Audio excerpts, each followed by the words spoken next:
Hello and welcome to Froch on Fighting. My name is Carl the Cobra Froch and this is my YouTube channel, giving it to you straight. I'm a former world champion, most of you know the rest.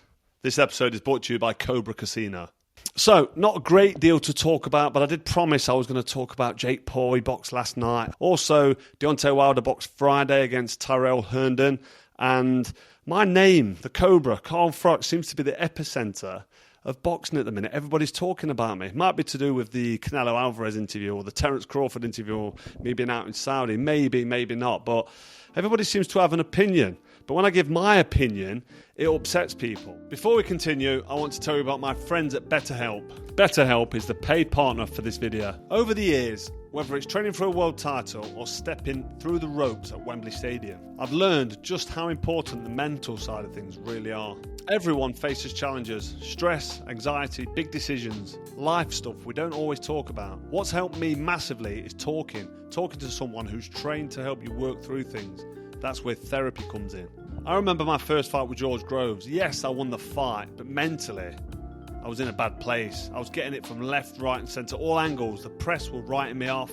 Even my friends, I was thinking to myself, actually, do you believe what you're saying? Are you being genuine? And it all plays with your mind. I was public enemy number one because of the way that fight ended. And it was hard, so I reached out and looked for help. And after speaking to someone, I was able to bounce back both mentally and physically. Then, as you know, when I got my head right, I demolished George Groves in front of 80,000 fans at Wembley Stadium.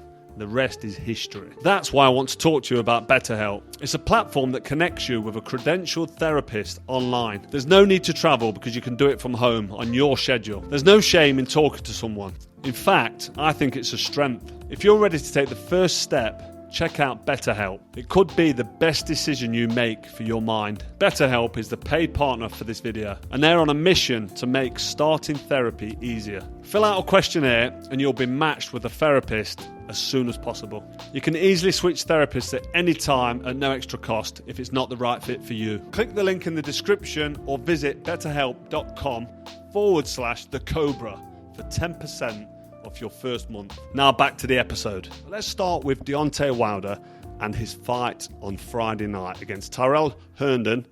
It was a tune-up fight, and Herndon, I think, turned up to get beat up. I think the referee knew it, didn't he? Because as soon as Deontay Wilder started unloading a couple of sloppy overhand rights, really, weren't they? And it was connecting. He put one through the middle. And after Herndon really didn't respond, didn't give much back, the ref just thought, I don't like watching somebody get beat up when they don't seem to be trying. So the ref jumped in and stopped the fight. I mean, Wilder, which is what we're concentrating on, what's next for him? Has he got a career left? I just think, he's lost 4 of his last 6 fights. He lost twice to Fury. He then spotted Helenius, but then he got battered by Parker and ironed out by Zhang. So after that, you kind of think to yourself, he's finished. It's all smoke and mirrors now. Everyone's thinking, is he back with that big punch?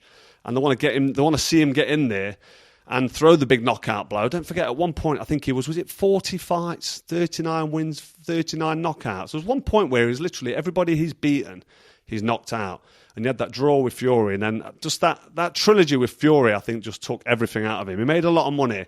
And it'd be nice to see him now probably just hang his gloves up and turn it in. And, I don't like telling people to retire, but I like to give my opinion on when I think these fighters have done. And, I just think that Deontay Wilder has had better days. And now if he ends up fighting anybody with a pulse who can punch, he could be hurt.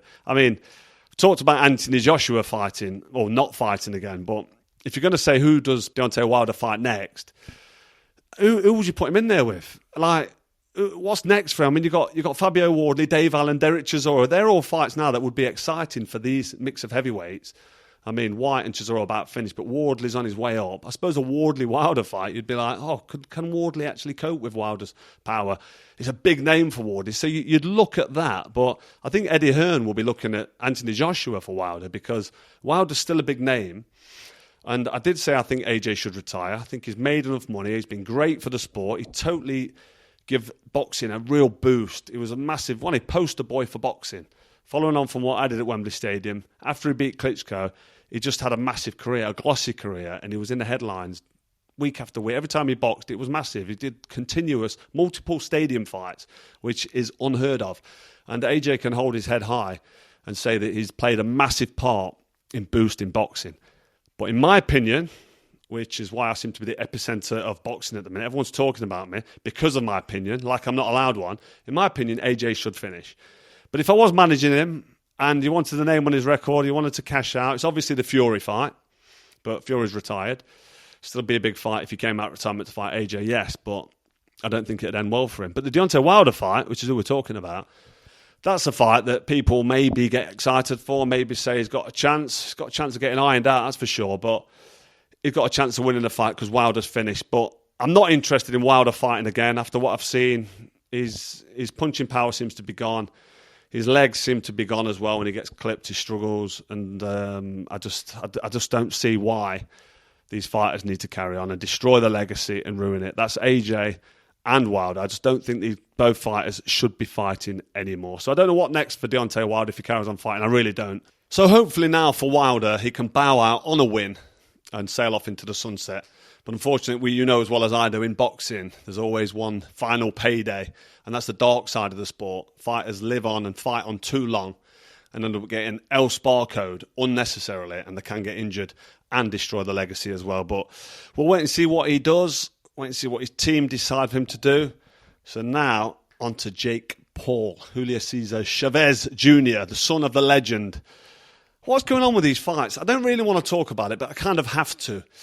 Let me start with Jake Paul at the press conference, and his little wingman, Nikisa, I think that's his manager, didn't want to hear the name, did he? Carl Froch. One of the press said, what about ex-fighters that talk about you and say, you know, you're struggling, you're not really a fighter and you're not really good enough to compete? Whatever the question was, Jake Paul just sat there looking dumbstruck, like sitting there with his jaw open, not speaking, like, oh no, somebody's mentioned Carl Froch. Somebody shut him up, like he was panicking inside. But Nikisa, his manager, saved him and said, yeah, no questions. We're not here to talk about Carl Froch. No Carl Froch, and just shut it down. So that shows you that Jake Paul doesn't want to hear the Cobra's name mentioned because he knows, I mean, Chavez Jr. is 39. I'm nearly 49. Well, I'm 48 next, so I've added a year on there. But even with 10 years extra, I'm getting on for 50 years old. He knows deep down, if I connect with a shot, it's game over for him. So he don't even want to entertain the conversation now, and he pretends he doesn't know me. So Nikisa shut it down. Jake Paul sat there with a stupid, gormless look on his face, didn't say a word. And then obviously, fast forward 24 hours, and he's in with Chavez Jr., who was a world champion about 5 years ago, who's not really a top-level, elite-level fighter. And for some reason, I don't know why, they can't throw a punch. We've seen it. And then in round 8, 9 and 10, he started letting a few shots go, started having some success, but it was too little too late. Chavez lost on every judge's scorecard by a wide margin. I think he won 2 or 3 of the rounds, probably won the last 2 or 3 rounds. I didn't watch it all. I watched the highlights, so let me know in the comments if I'm missing something. But it looked like a load of garbage, load of shit, waste of time. I don't know why people tune in. And after the fight, Jake Paul had the audacity to mention Canelo's name, AJ's name, Tommy Fury. He's already lost to Tommy Fury in a bit of a stinker. So he's got beat there. The first professional fighter he fights, he gets beat, as Piers Morgan pointed out on his channel the other day. And fake Paul couldn't take it anymore, so he hung up on a live broadcast with Piers Morgan after giving him stick because he can't take it, can he? He can't take the truth. But to talk about fighting Canelo or AJ, just absolutely ridiculous. He's just taking the piss out of people, and he's obviously trolling, trying to make the headlines. But I've got a feeling this fight would have bombed on the broadcasters. I don't think they would have sold much. I just think the whole thing now is coming to a slow stop. It's just a rusty end, and it's fading away. Jake Paul, he needs a name to fight. He needs somebody to big him up. But after the Mike Tyson thing and the whole shenanigans of that, to be honest, I don't even want to talk about Jake Paul. But I said I was going to. My name was mentioned at his press conference, and he shit himself. And the fight was just absolutely fucking diabolical. Again, I've said before, he's not a professional boxer. He never will be. And he proved time and time again that he's not a professional fighter. So Jake Paul, go on, piss off. So that's it for another episode. I told you it was going to be short and sweet. There's not much to talk about. But next week, I'm on the road again with my fantastic producer. My producer's getting a lot of love lately. Don't want to need to wind the neck in a little bit. Don't want him getting too excited. You don't know if he might put in for a little pay rise. But anyway, we're on the road. We're hopefully going to be getting some fantastic guests. So hit notification bell if you haven't already. Don't forget to hit subscribe. If you hit the notification bell, you won't miss out then, will you? And hope you've enjoyed it. And we will see you next week. Take care.